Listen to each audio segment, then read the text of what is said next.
The schism between Rome and India's Catholic clerics is deepening with no end in sight.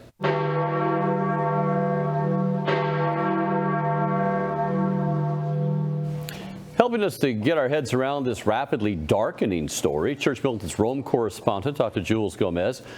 Jules, in our August 1st Rome dispatch, you reported that Francis was sending his envoy to bring peace to India's liturgical war, and he was going to be backing the Syro-Malabar bishops who want their clergy to face east only during the liturgy, to face east during the liturgy of the Eucharist, and bring back from schism the uber progressive clerics fomenting schism because they will only face the people, and that's it, during the entire Mass.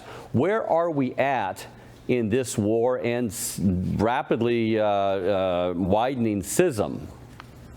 Brad, gone are the days when the Pope would tell a priest to jump and the priest would ask, how high?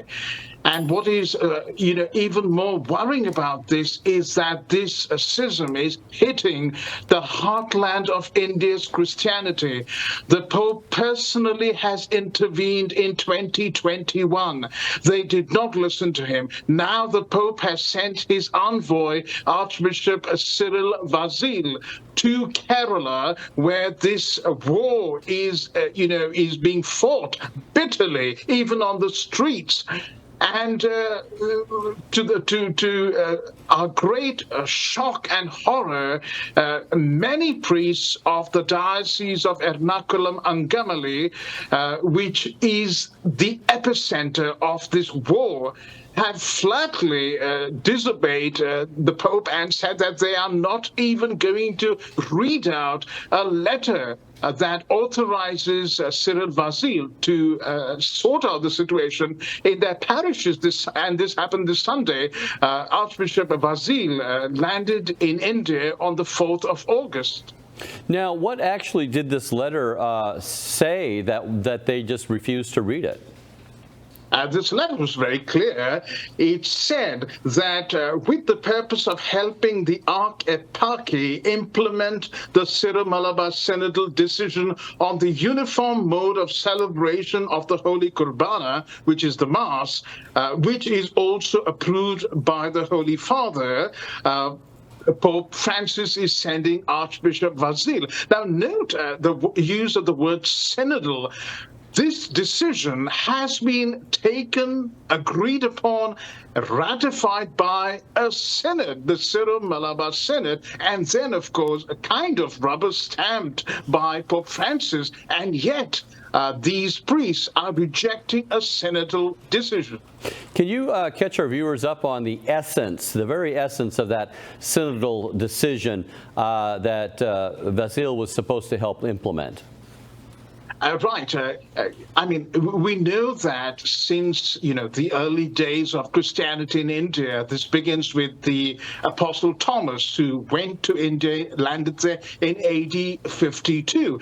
The Syro-Malabar and other ancient churches trace their roots back to this event.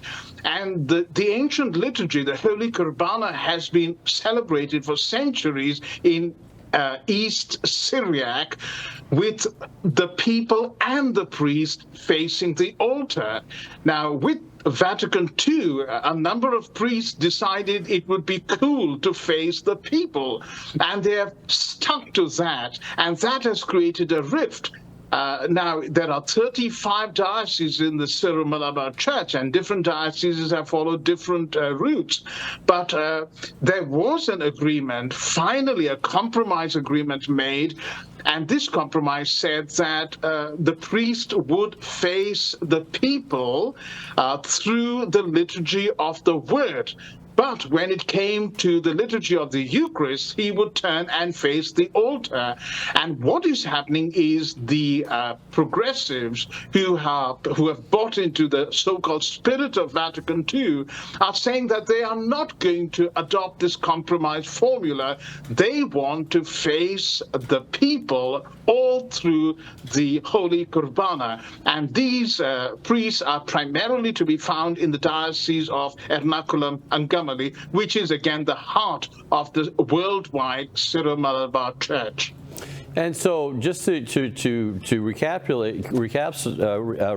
this thing, it's the progressive faction of priests, and they're rejecting this liturgical compromise that traditional priests in the Syro-Malabar Rite actually had to accept when they were already facing liturgical east. They're saying we'll pull back for part of that and face the people.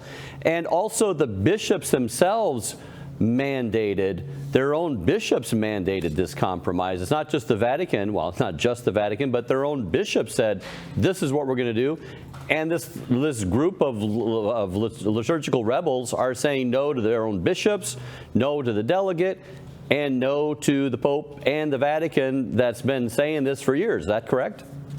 It's absolutely correct, because traditionalist priests who have always faced the altar are willing to compromise and give up, some of them are facing the altar almost throughout the service.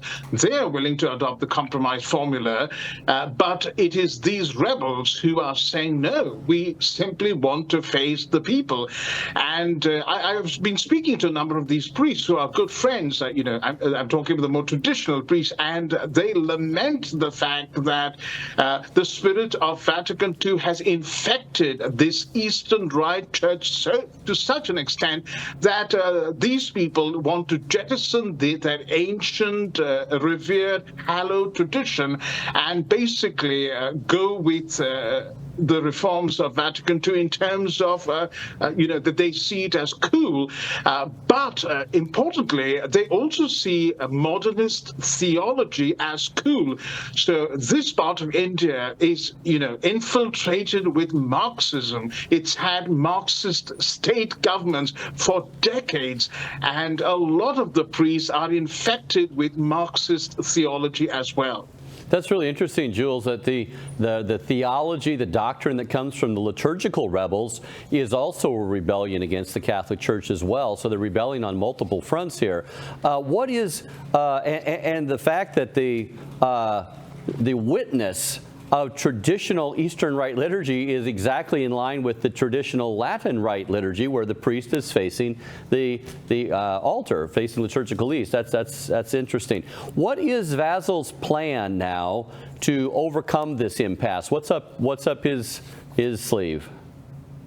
Well, Vasiľ has called for fasting and prayer, both for clerics and laity. And in his letter, he said, I humbly request the parish priests, rectors of shrines and of the minor seminary, as well as the superiors of religious communities, to organize an hour of adoration in their churches between the 6th and the 15th of August, dedicated to praying for this intention. He also asked lay people to include this intention in their rosaries. Now, remember, he is treading very carefully, and this is what most Western viewers won't know, because there is a history of conflict between the Vatican and between Christians in this state.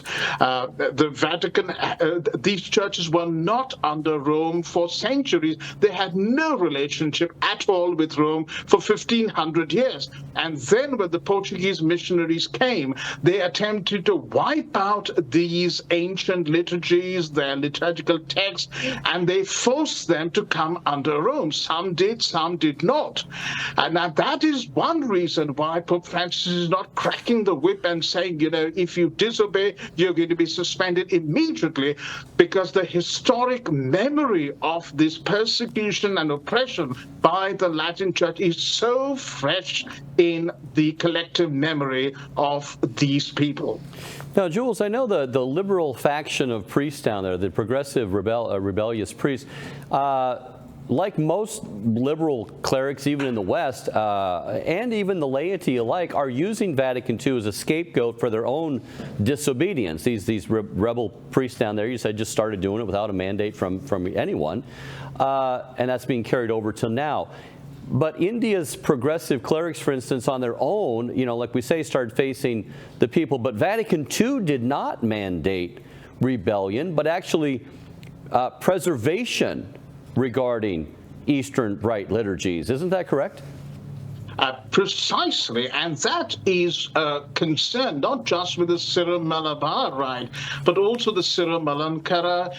It's far worse with the Maronites. The Melkites have been saved to some extent, but across the Eastern churches there is this concern about how Latinization or Romanization has eroded these ancient traditions so quickly in a span of 60 years. Let me read what the decree from Vatican II, the decree on Catholic churches of the Eastern Rite stated. It said all members of the Eastern Rite should know and be convinced that they can and should always preserve their legitimate liturgical rite and their established way of life, and that these may not be altered except to obtain for themselves an organic improvement. All these then must be observed by the members of the Eastern Rites themselves. And that precisely, Brad, is what is not happening. So much for the spirit of Vatican II versus the letter of Vatican II.